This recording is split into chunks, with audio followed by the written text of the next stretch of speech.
Hello, friends. Welcome back to 0%. I'm your host, Menachem Learfield. Here on 0%, we try to explore world-changing ideas introduced by Judaism. This season, we've been exploring the fixed and growth mindsets. We spent the first part of our season looking at all of the different aspects and concepts within the growth mindset research and how we see them in Jewish thought.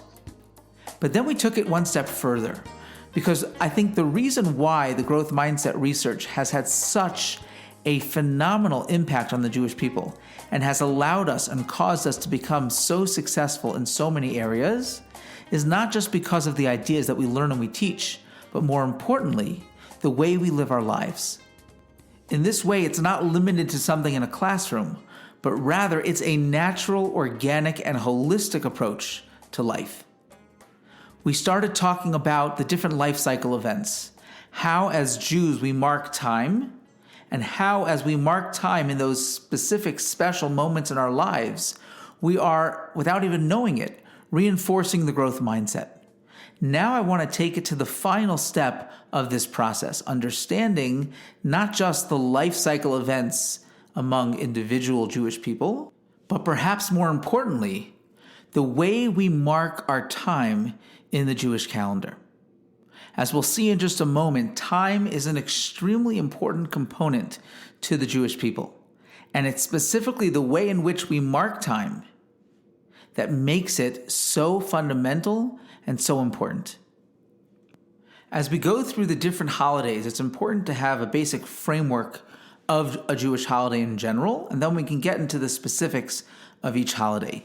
I'm not going to go into too much detail with our introduction to the holidays or to the holidays themselves, because that's not really the topic of our conversation. What we're going to try to do is explore where we see the growth mindset research throughout the different holidays. A Jewish holiday is somewhat different from the secular holidays that we're used to.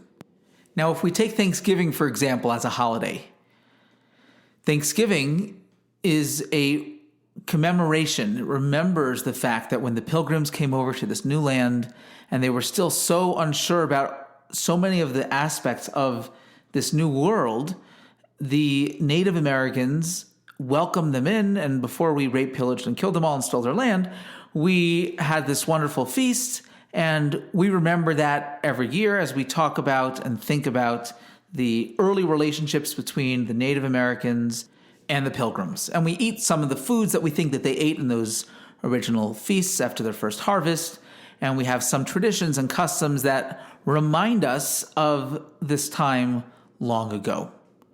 Jewish holidays are very different. They're not just a nostalgic commemoration of something that happened. In fact, a Jewish holiday is not even just a time to get together with family and to spend time with one another. A Jewish holiday is really something much, much deeper. Jewish mysticism teaches us that when God created the world, He created 1 year of time that is constantly cycling around itself. And along that cycle, throughout that year, we have different spiritual pit stops along the way. And a holiday is an awareness that there is a spiritual energy that is most concentrated and available at this time of year. That's not to say that I can't access it throughout the year, but when I get to a holiday, I arrive at this spiritual pit stop, and because the spiritual energy of that holiday is most available, I have an easier time accessing it. It's kind of like a Black Friday sale. This item might be available all year round, but now it's on sale. Now it's available for the taking if I want it. So when I take a holiday, let's say like Passover, Pesach, it's not just remembering that 3,300 years ago our ancestors left Egypt. Quite the opposite. The reason why we left Egypt at this time of year during the spring is because it's a time of freedom.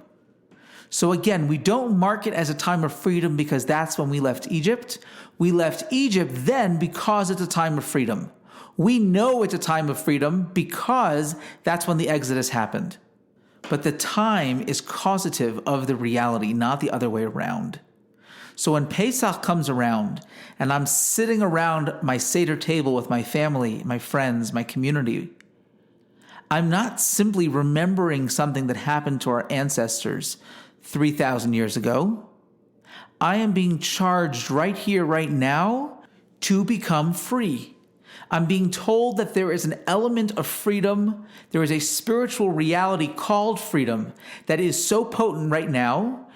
And as a result of that, I will have an easier time accessing freedom at this time of year than I will any other time of year.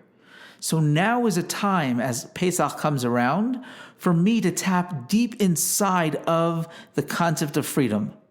For me to ask myself, what is it that's holding me back? What is stopping me from accessing the deep potential that's inside? And I can let go of all those shackles and I can become free. So it's not just remembering something from thousands of years ago. It's a call right here, right now, to tap into that spiritual reality, to tap into that spiritual essence. So when a Jewish holiday comes around, every year, the same holiday comes around. So it's not just a circle, it's a cycle, it's a spiral. Hopefully every year as I re-experience that spiritual pit stop, I re-experience that spiritual energy, I'm accessing it and connecting to it on a higher level, and then next year at a higher level, and then the following year at a higher level, so that I'm constantly spiraling around that same circle of time, but every year on a higher level and a higher level. Perhaps, if there's interest, and if there is, please let me know. You should have my email address, or you can go on the website and leave a comment. If this is a topic that is interesting to you, let me know, and I would consider creating a new podcast called Spirals in Time, where we go through each holiday in more depth, understanding the spiritual energy, that spiritual pit stop, and how to connect to it. What I want to focus on in this current discussion in 0% is where we see the growth mindset research in those spiritual pit stops. So let's begin. Imagine, if you will, you are God. Don't let that get to your head too much, just for the sake of this exercise. Imagine you're God, and you are assembling what is about to become the Jewish people. And here's a people, they haven't even left Egypt yet. They are on the verge of peoplehood, and the Almighty comes and gives them their very first commandment. What do you think that commandment should have been? Keep in mind that in Judaism, when we say something is first, it doesn't mean it is first as opposed to second. It doesn't mean one as opposed to two. Rather, something that is first is seminal. It is something that is the source of everything else that comes after it. There is something foundational and fundamental about the firsts, whether it's the first time we find a certain word or a concept, the first time something happens. So the very first mitzvah the Jewish people are commanded in, the very first commandment the Jewish people are given as a people, is important. What do you think that very first mitzvah was? If you asked me, I would think it should be something like believe and trust in God. Be kind to one another, love your neighbor like yourself. Maybe the laws of kosher or the laws of Shabbat. But none of those were the very first mitzvah. The very first mitzvah the Jewish people are commanded in as a people is the mitzvah of Rosh Chodesh, the mitzvah of sanctifying the new month. The Torah says, HaChodesh hazeh lachem Rosh Chodashim, Rishon hu l'chodshei Hashana. This month shall be for you the first of the months of the year. And with this verse, the Jewish people are given their very first commandment, and that is the commandment to sanctify the new month. What that means, a little bit of background, is if I asked you, is the Jewish calendar a lunar calendar or solar calendar, what would you say? It's a trick question. It is neither a solar nor a lunar calendar. It's actually what's known as a luni-solar calendar. The Jewish calendar begins as a lunar calendar. That means it tracks the lunations of the moon. It tracks the cycle of the moon waxing and waning. But it's not strictly a lunar calendar. In a lunar calendar, The seasons are completely arbitrary, and truth is the years are completely arbitrary. In a lunar calendar, there are only months. That's why if you have a culture that uses a truly lunar calendar, like the Muslims do, their holidays will fall out all different seasons throughout the year. Ramadan can be in the summer one year, it could be in the winter another year. Jewish holidays, on the other hand, we're told need to be in specific seasons at specific times. A lot of that has to do with what we talked about in the introduction, that if the holiday is really all about being made aware of a spiritual energy that exists at a specific time of year, so then as I'm looking at the natural phenomena as we see them throughout the natural cycle of the year in specific seasons, that connects to the essence of the holiday and the essence of what is going on at that time of year. So, for example, we talked about Pesach, Passover. It's a time of freedom. It's not enough just to think of freedom. I need to actually see things that were once seemed dormant and dead coming alive, coming back to life. That's the idea of freedom I see in the world around me. And when I see that happening in the natural world, it reminds me that I need to tap into this energy of freedom, this energy of becoming free, just like the buds on the trees all around me. So because of that, we can't have a strict lunar calendar because then our seasons will not coincide with the right holidays. So what we do is we add an extra month of Adar. This year is actually going to be a Jewish leap year. And when we add that extra month, it pushes the cycle forward so that the holidays coincide with the right time of year. So we start off with a lunar calendar, and then we add in elements of the solar calendar to make sure everything fits in properly. This process is known as Ibur Hashana, making a Jewish leap year. It literally means impregnating the year. If we do end up doing the Spirals in Time as a standalone podcast, we can get into a lot of this in more depth. But on a very surface level understanding, the very first commandment that Jewish people are given is to sanctify the new month. What that means is nowadays we have a calendar system, everything is set. But in biblical times, the process of establishing the new month involved witnesses seeing the new moon. And when they saw the new moon, they would go to the court. They would testify that they saw the new moon.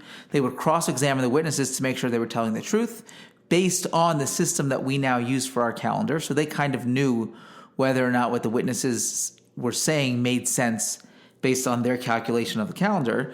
But the point is that the people were given the ability to control time, so to speak, because what day they established the new month, Rosh Chodesh, they knew it was going to either be 29 or 30 days, but which day the month begins will determine which day of the month the different holidays fall out, and those are very significant and important.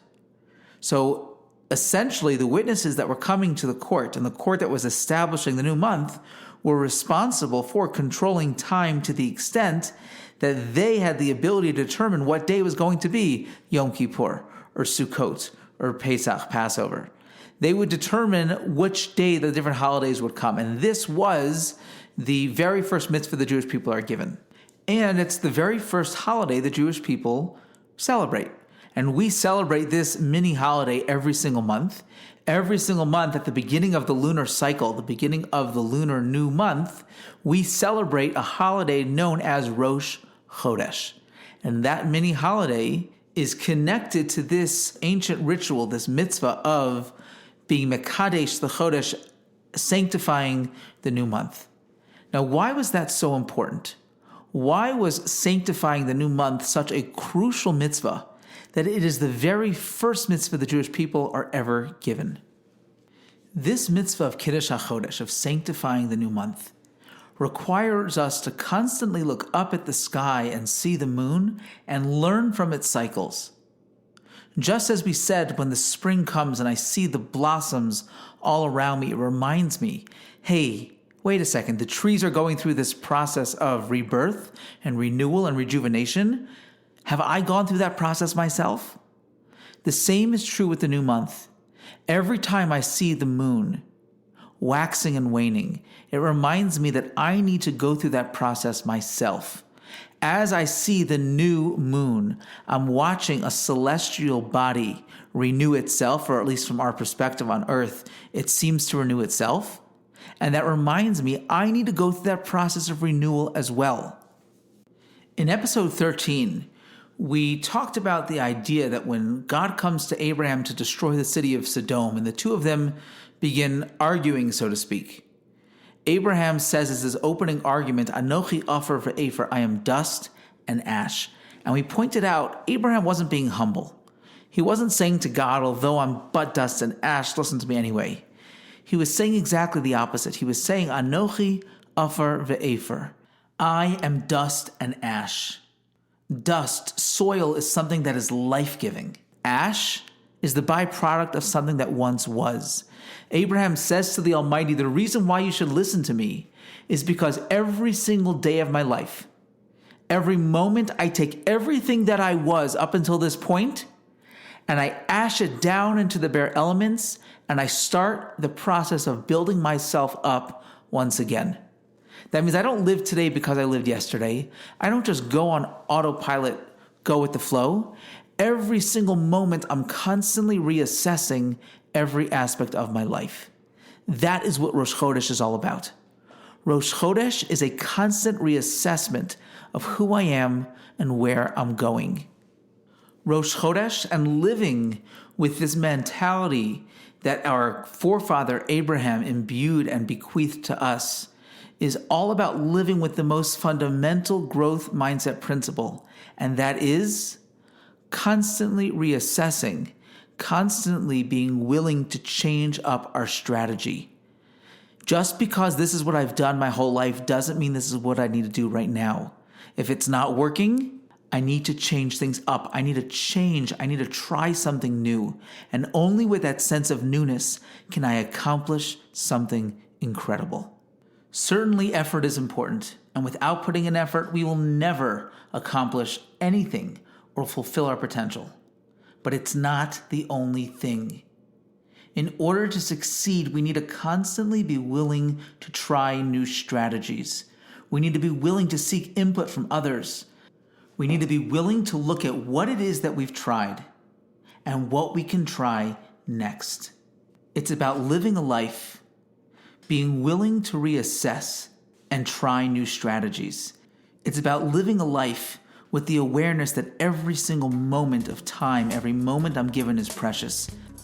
Like the line Steve Jobs saw when he was 17 that changed his life, live every day as if it's your last, because one day you'll certainly be right.